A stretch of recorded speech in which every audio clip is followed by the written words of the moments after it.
read that article, you'll hear my story about selling backpacks. And I've sold a lot of other things besides backpacks, but you'll hear the story about backpacks. And I'm going to kind of take you through that process of how I first got started with that backpack, how I made over $4 million in sales from backpacks, and why did I decide to go into that area and all of that good stuff. So the first question is why did I choose a backpack? I didn't come to AliExpress and just think, like, hey, let's just search for backpacks. I had no clue how to find products.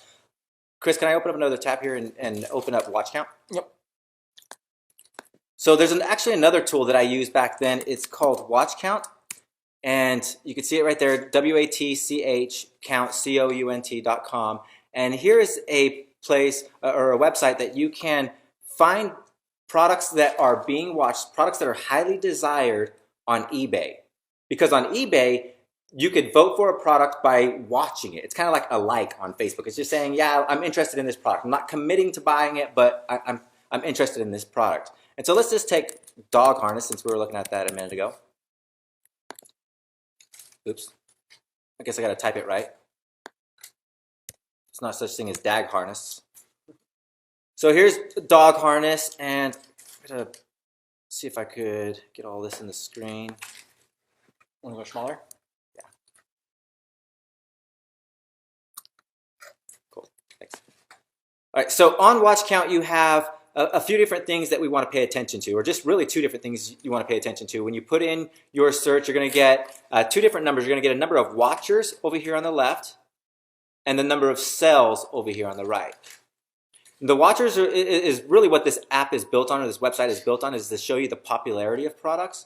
But we don't care really how popular a product is, only if it sells. We only care how popular it is if it's really selling a lot, right? Because there's so many pictures and items that you'll see on Facebook that'll have thousands of likes, but you don't know how many sales, or you might not be getting very many sales at all. And so the same thing is going to happen over on here on watch count. You're going to find products that have, it might have 1,000 watches, but only 95 sales or something like that. And so what we're looking for when we come to watch count is items that have more sales than watches. And so right away we see that for these products, there's 95 sales versus 27 watches. There's 118 sales versus 13 watchers. And that's exactly what you're looking for. That tells you that two things.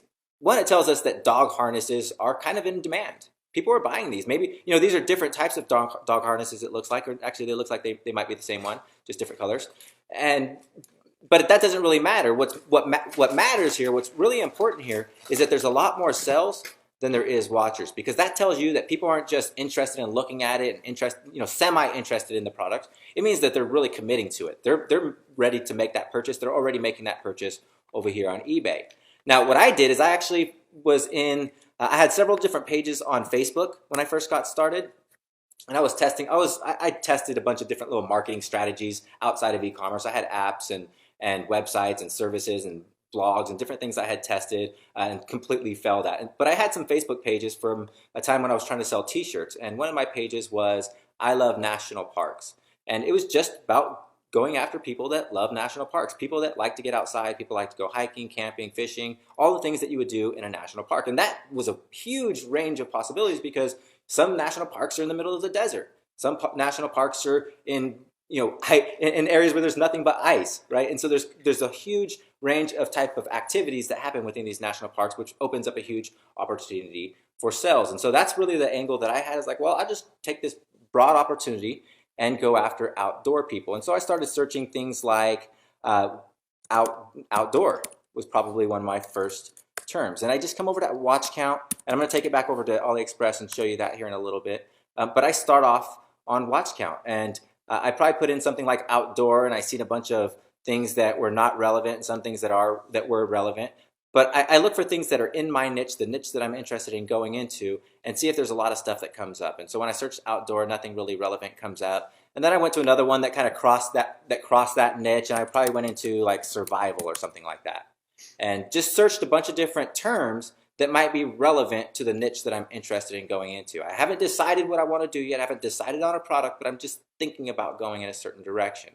And so again, I search survival, and I see what is there, and I get all kinds of just different. I mean, there's a whole range of survival things. If we really wanted to take time going through this, you could look by categories. I don't always do that. What I do is I look for just products that show up over and over and over again.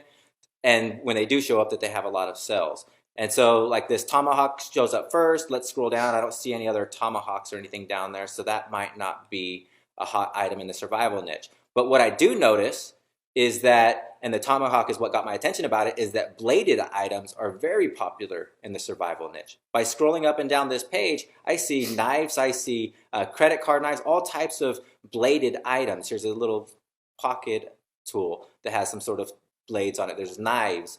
There's several different knives. There's the saw, the hand saw. There's and then there was the axe all the way at the top. So I noticed a trend among bladed items, and so that's what I think I would want to go into. If I was thinking about going into the survival niche, if I came over here to Watch Count, and Watch Count is saying that everything in the survival niche, or the most popular things in the survival niche are built around bladed items, then that's the type of product that I want to go into. And so that's the key strategy I use for finding what type of product direction I want to go into, and that's exactly what I did when I found my first product. Now, I don't remember my first search that I did years ago. That was 3 years ago when I found the product that I really scaled, which was a backpack I told you about.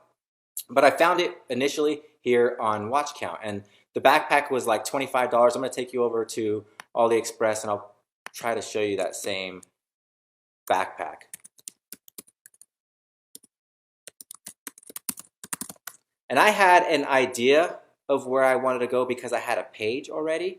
But you don't really have to have any ideas. All you got to do is just search keywords. Just pick any keyword and see what goes up, what comes up, and go with that. Go with whatever comes up. Let the numbers, let the stats, especially if you're over here on Watch Count, let the stats guide you. I looked here and the numbers told me that bladed items were hot. Bladed items was where I needed to focus at, right? So that's what you would do. And back then I found backpacks. That's what showed up, was a lot of backpacks.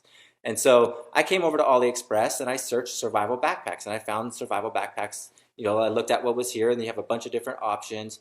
And this was actually the backpack that I started selling, and it says now that it's $32 with free shipping via ePacket.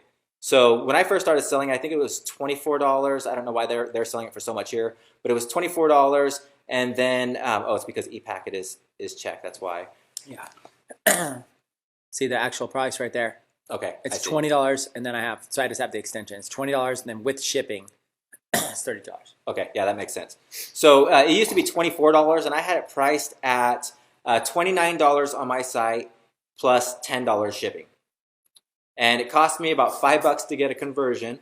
And so the $5 markup that I had, if I put it at $25 on my site, that's a $5 markup. I lose that to my ad cost, but I made $10 on shipping. Okay, let's do a quick little assignment here, okay? Robert's backpack case study. Okay, so you had, we're going to kind of do the same thing I did right here. So we're going to do same kind of thing. Actually, let's even so Robert's case study. So your cost was, for the backpack was what? $24, $25. Let's just say $25. Okay. Shipping, was that with shipping? That was being drop shipped and everything, yeah. $25 was your out-the-door cost for the product and shipping. So your cost for the product plus shipping to the customer was $25. Okay, so the next thing you want to do is you retailed it on your store. So let's say retailed on store, your store, for, how much were you selling it for? It was $29 plus $10 shipping. $29.95 plus $10, what's called shipping and handling, S&H. So that's a total of $39.95. We're going to round it up to $40. Okay, so he's basically, and this is rounded up figure, so he's basically, his cost is $25, but he's charging $40 on it. So same thing as this, your profit before advertising cost was $15. Okay, but then you said your advertising cost, same kind of thing. Your advertising cost was, you said to acquire a customer, it cost you how much in ads? About $5. About $5 in ads. So then your actual, same thing here is the dog harness one. Profit after advertising was about $10 per backpack sold. And I never touched the product. And that's with no inventory, no handling, never touched the product, which means he only used pictures. And I never sold online before. Like I've never successfully sold online. I didn't have experience. He had never successfully sold online before ever. Okay, so he figured out now. So the idea is you're looking to get your own case study. You've got to find a product that you think would sell well, and there's a little bit of an art to it. So you watch webinars, you come on the 90-day training, you get in the community. You got to kind of like, you can't just pick random. If it was as easy as just picking any product, we'd all be very, very rich, right? So it's like you're basically like, you know, searching for treasure, but then you find one that goes well. And look at his numbers here. $25 his cost. He's selling it for $30, but then when they check out, it's an additional $10. So he's really selling it for $40. You need to understand that Robert is collecting the $40, and then he's sending $25 and the customer shipping details to that wholesaler. So, you know, this person here, let's say it was this one here? Yes. Okay. So this backpack here, let's say it was like this person here, whatever. There's this wholesaler, this Windsor store, okay? So this company here, this Windsor store company on AliExpress is a wholesaler. They got a good positive rating. They've got all kinds of stuff. They're selling all these little things, like little survival gizmos and gadgets. He's essentially buying it from them. So all he's doing is he's being the middleman. What happens is somebody buys his backpack for essentially $40 because they have to pay for shipping. He turns around and gives $25 to like this company to send it to his customer. This company sends it with like no branding on the package. It's like blind. It's like it's kind of like a nickname is like naked. It's not going to have, you know, Windsor, you know, coming from the Windsor store because Robert's selling it from his store. So they're going to do what's called drop shipping. Okay. And a lot of times when you go to these people, like look at all these products and stuff that they own, you can always like contact these people too. If you have any, if you need to, you could just reach out. You can add it as like a favorite store, but you could reach out and you could contact these people and ask them questions and say, hey, do you do drop shipping? You know, you can learn more about this. Okay. You can learn more about them. You know, they got feedback here. You can read feedback all about them and kind of read reviews that people are saying. You can contact them. So, you know, if you're not, you can learn like they're from China. You can contact them. Okay. So I just want to make this. I'm kind of making this very, very simple for people. This is what Robert did. He found a backpack, marked it up, $40, sending $25 off. He's keeping the $15, but he still has a cost of like $5 an ad. So he's making $10 per backpack sold. That was his first time selling online. All he did was he put pictures on his store. Okay. That is, you guys have to understand how powerful this can be. That does not mean every single product will work well.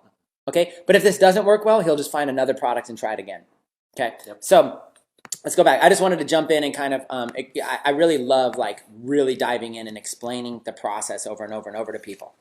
Cool. Yeah. And to kind of give you a way to future cast, if you want to grow your business beyond drop shipping, because Chris mentioned reaching out to this supplier. And just to tell you, I don't want to dwell on this too much, but we actually did that. We reached out to our backpack supplier and we actually got the price of these backpacks down to $6 a piece. Actually, $5 a piece recently, and it cost about $7 to ship. So our total cost is now about $12, which is half of what we were paying initially. And so our profit margins is a lot better.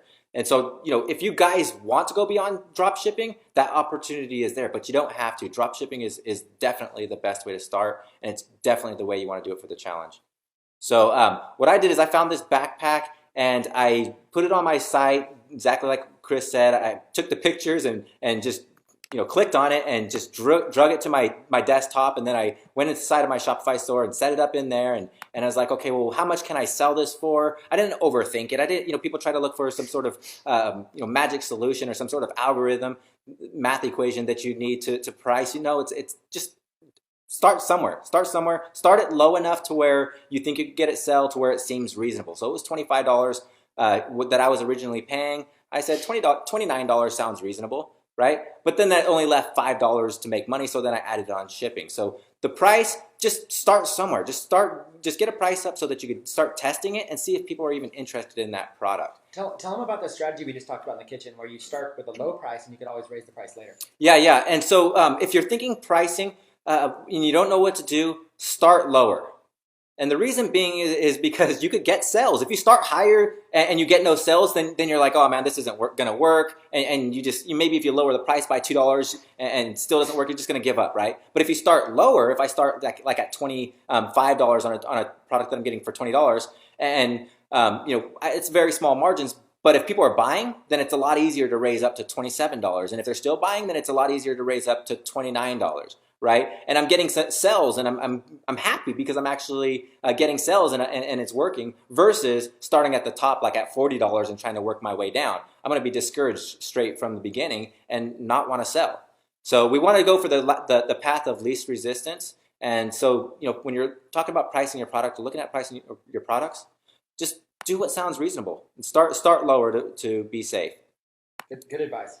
So let's go back to my search. I had survival backpacks over here on this page.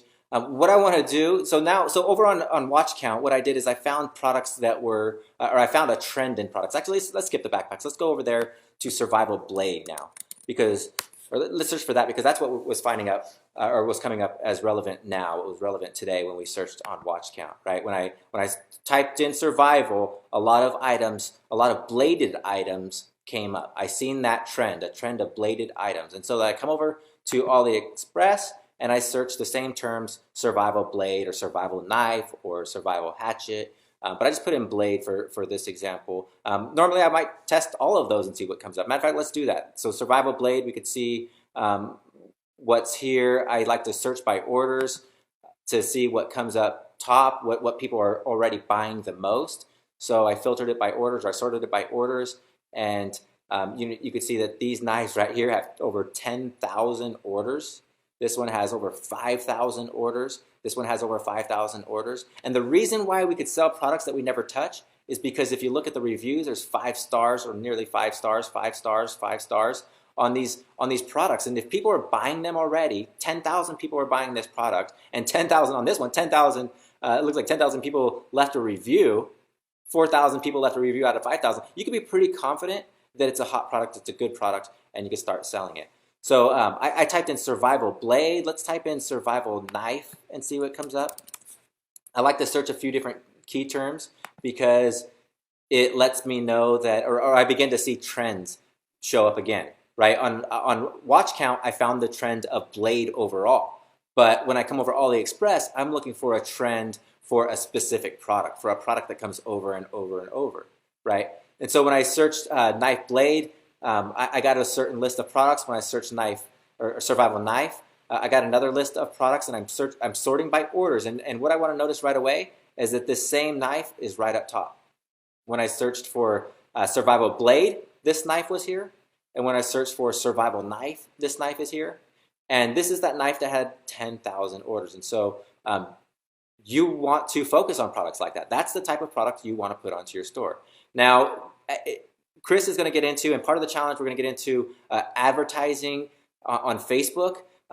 You don't want to deal with knives on Facebook. You don't want to advertise knives or anything like that. So I wouldn't say go after this particular product, but do use this strategy. I search by orders. I search sometimes by newest. And the reason why I search by newest is because, or sort by newest, is because it allows me to see things that haven't been brought to the top yet with 10,000 orders. But if I search by newest and I'm finding things that already have orders, then that means I should go after that product. I'm going to catch that product before that trend really starts. And so we don't really see that a whole lot right here, but you will see that with certain keywords you look up. You'll see some orders when you search by newest. And you could search by seller rating, sort by seller ratings. You could sort by price range. So maybe you're only comfortable selling a product that's like in the $30 range. Well, you could find products in that range. And so, or if you only want to find products with 4 stars and up, then you could click this box and do the same thing. And so I do use these sort options and these filter options. I use them religiously. I use them over and over and over because I'm just trying to get a good idea of what shows up over and over and over to, I'm looking for the best chance of success. And if I just pick some random product that doesn't have any cells and it just looks cool to me, chances are it's not going to work. It might work. I might get lucky and it might work, but chances are it's not. And I've done it plenty of times. There's plenty of times where I swore a product was going to work, and I built some fancy sales page to sell it because I believed in it that much, and it didn't sell at all. So that method, it's not really, you don't want to rely on that. The methods you want to rely on are the numbers, searching by orders, seeing the number, the amount of orders that come up. If it's a product that has a consistently more orders, when you search different terms and that product shows up at the top, like this knife right here, then that's a product that you want to focus on. So if you already have a survival store or a niche in outdoors where people might like this knife, put it on your store. Just throw it on there. You could sell it. You can't advertise it, but you could sell it. Let's do another example. I want to go back to dog harness. Give you one more example. Actually, let's take it a step back. So we were looking at dog stores earlier, but maybe we don't know if we want to do harnesses yet. We don't know what we want to sell. We just want to get into the dog niche. One cool thing you could do is type in dog, and then for one, you could just see what comes up. Sometimes it looks at your previous search, so I don't know what was part of Chris's previous searches on this computer. But you could, when you type things in, it does give you a list of suggestions. But you could type in like dog A, and then see what shows up, right? You could type in dog B, and see what shows up, right? Just go down the complete alphabet, dog C, right? And these gives you idea after idea of what people are looking for. These are suggested searches based on the results. It tells you how many results there are. How many, if you're going to search dog clothes, you're going to find 65,000 options, right? Which probably means that it's going to be a popular or a good direction to possibly go into. If you find a product and there are a product type like dog clothes and there was only 5 orders or 5 results for that, 5 products in dog clothes, then it's probably something that you don't want to go into. You want to go into things where there's a lot of products because it just shows you that there's a whole lot of opportunity. So let's go back. Let's say dog. Let's just pick a random one. Let's pick dog G and let's see what comes up. Dog grooming. Cool. I wouldn't have really thought of that one, right? Dog grooming, I wouldn't have thought of that. So let's just pick that, click on it. We were interested in possibly going in the dog niche. We see when we type in dog G that dog grooming is a popular sub-niche or niche to go into. And so I search by orders and see how many orders there have been or see which products had the most orders in the dog grooming niche. And this comb is what comes up for first, this brush. It's a pet dog grooming practical needle comb for dog, cat, gilling, brush, quick clean tool, pet supplies. Don't steal AliExpress's titles. You don't want them. If you put this title on your store, you're not going to sell it, right? But what you can know is that this product sells well. People want this product, right? It makes total sense. Nobody wants to let their dog run around. If it's a lot of dogs are prone to, a lot of breeds are prone to shedding. And so, a lot of people want to keep the shedding down. And so they brush their dogs and take care of them. And so it seems, it makes sense that it's a very popular product, but I wouldn't have thought of that. I'm not part of the dog niche. I don't own a dog. I have owned dogs, but I wouldn't have thought of that. And just like for my backpacks, I wouldn't have thought of that. I wouldn't have thought of selling a backpack. I don't go out hiking and fishing and hunting all of the time. I do go out, go for walks with my kids, and we do fun things, but that's not the niche that I'm engulfed in. That's not who I am. I just looked at the numbers. I just came and I seen a backpack that was selling well, or I seen this dog brush that was selling well, and I found that it was only $2 or $1.07, right? You don't have to overthink it and really find out why people are buying or you don't have to figure out the science behind any of this, right? All you got to do is it's got 5,000 orders. It's got 5 stars. People love this, right? Same thing for this. For the glove, another thing that you want to look for when you're looking for products are things that really stand out. There's a whole lot of different attributes that you can be looking for, and we're not going to go over all of them right now. We'd be here for weeks.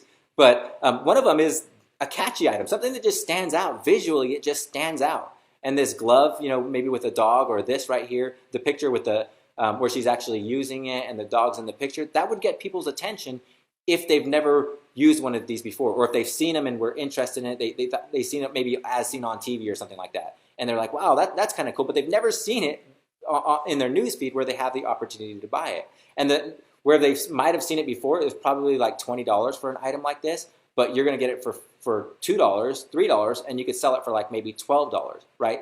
So there's that huge value, that monetary value. They're saving money by buying it from you, and that's why you would get that impulse purchase. That's why they would buy from you over other people, because you have an item that's standing out to them, that caught their attention, and you're giving it to them at a really good price. So don't really overthink why they're buying it from you. It doesn't really matter why they're buying it from you. Look for the numbers. Look for items that that jump out and have really, really good numbers, like a cat wearing a tie, right? That would get somebody's attention, and it has 1,600 orders, right? Bow ties for cats, right? But any of these items would be really good because they've already been proven. You don't have to question it, right? And you could open up this even further. Maybe you were questioning, maybe you were thinking about selling one of these. Let's open up the glove. Maybe you're thinking about selling one of these and you just wanted to get more information on it. You could open this up. And what I love about AliExpress is that you could click on this feedback tab. And on this product, there's 336 people that have given feedback. But one cool thing is that you could actually see pictures of it, right? You could see what the product looks like. And this is how you're able to sell products. This is how I was able to sell, I've sold thousands and thousands of products, hundreds of thousands of orders of products that we haven't even touched. Never touched the product. And the reason being is because I could come to AliExpress, I could see what people were saying about it. It works. Although the cat was scared at first, I liked it. Or no, the cat was scared first and then liked it. Sometimes it's hard to understand some of these people because of where they're from. If they're in the translation, some things are lost. But you could really get a good idea if the product is useful, if the product is liked when the people receive it, how they felt about it. The only negative is the Velcro sewn upside down. It's impossible to fix. So you could see a downside to some of these things, right? One of the things that we did is we seen downsides to our backpacks, and we actually made those adjustments to them later on. So these reviews are really, really helpful in trying to figure out what it is you want to sell and who you're going to sell it to. You can find out the uses, because maybe we were searching dogs, right? We were searching dog items, and the very first review said they used it for their cat. Where was it at? Not the first review. It was one of them that we looked at down here. It said that they were using it for their cat, right? So you can learn more about the product than you initially thought, or than you initially were expecting. And so the reviews are really, really valuable for finding hot products that you could really find out if people love it. If people are loving this product, then you could be confident that your customers are going to love it as well. And then you can sort by pictures. I like to sort by pictures just so I can see the product and see the quality of it, because you don't want to sell products that have horrible quality, right? The last thing you want is to get your customers to your store, get the sell, and then find out later on that they don't want it. And so that's what I do. I start off at a watch count. I find a trend in products. I come over to AliExpress and I find among that trend, I find a specific product that I'm looking for or that is hot, and then I take that hot product that's showing up over and over and over. I look at the reviews and learn all about it, and then I just take it over to my store and put it on my store and price it at a good price, a reasonable price.